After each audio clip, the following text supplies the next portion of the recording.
Hi, I'm Chris from Journey Beyond, and today we're going to install some rock lights from Suparee on our Gladiator right behind me here.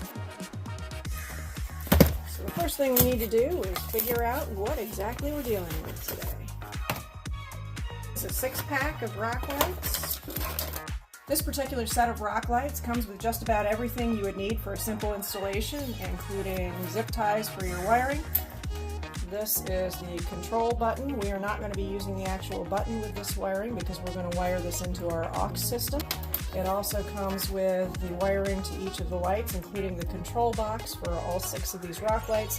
There's also a QR code on here so that you can download the app for your phone to control the lights, the sounds, whatever else the options are that you have on these particular lights. And if you don't want to do that, you also have a remote control, so you can use the remote control for all of the options that these lights have. These also come with hardware. A lot of people do not use this hardware when you're putting these rock lights on. A lot of times you're trying to put the nut on blind on the back of the bolt, and it's kind of hard to do, so many people decide not to use the hardware that comes with it and use self-tapping screws. Here's one of these rock lights. These rock lights actually have LEDs. There are 10 separate LEDs on this. A lot of them only come with one LED in this particular case. Suparee has decided that they want 10 LEDs on their rock lights, so we're going to see how they are.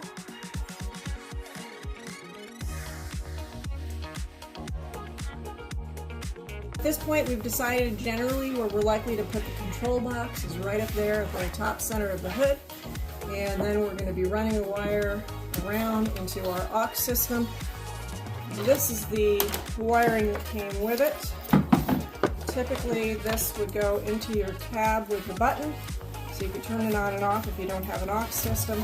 And then these wires would be the one that are running to your power source. It has an inline fuse. We don't need that fuse, so because we've got fuses and relays already in our aux system, which means since the wire appears to be long enough, what we're going to do, I'm going to cut the wire right about here. We're going to hold on to this in case we need it for any reason that I haven't thought about or the Bill hasn't thought about so far.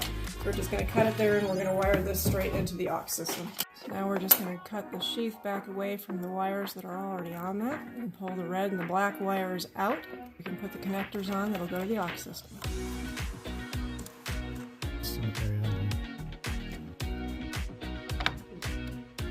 Seal that back up. Alright, so now I need to attach the ground. So I think what I'm going to do is we're just going to run all these and make sure everything works. And I'm going to come back when we're done and make it all pretty. There's your app right there.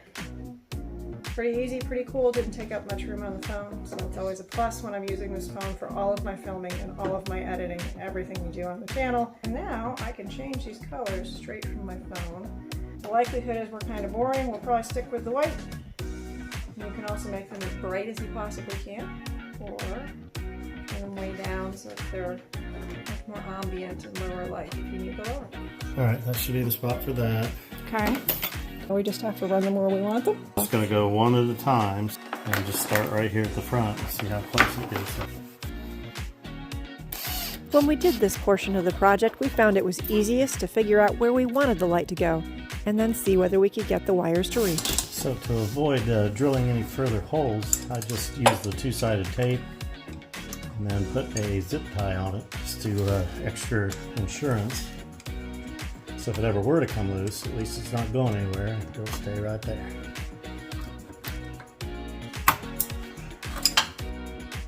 Although the wires on those lights might feel a little bit short, they reached exactly where we needed them to. This kit also comes with 2 extension wires, so you can reach back to places like those back doors on your Jeep. If we'd wanted to go to the tailgate, we probably would have needed additional wire. That's totally wrong. Just kidding. Once we were done with the installation, all we had to do next was wait for dark to test them.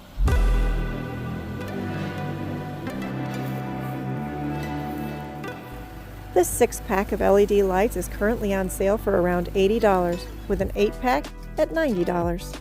The lights are IP68 rated, which means they're dust resistant, water resistant, and can even stand some prolonged immersion in deeper water. Suparee also reports that these lights have a lifetime of over 50,000 hours. But if you really want to know how long they last and how well they weather, you should come back and follow our adventures on Journey Beyond Overland, where you'll see them in action. You can also see in action those 7-inch amber work lights that are also from Suparee.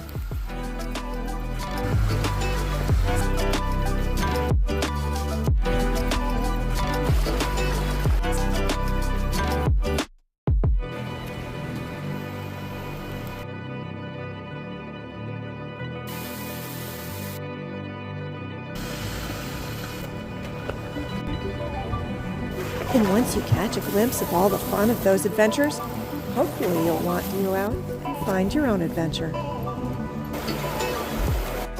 Let me read a book about that thick on how to open the hood. I don't have to read a book on how to open the hood. Nope. Where's my tutorial? I think I can open the hood.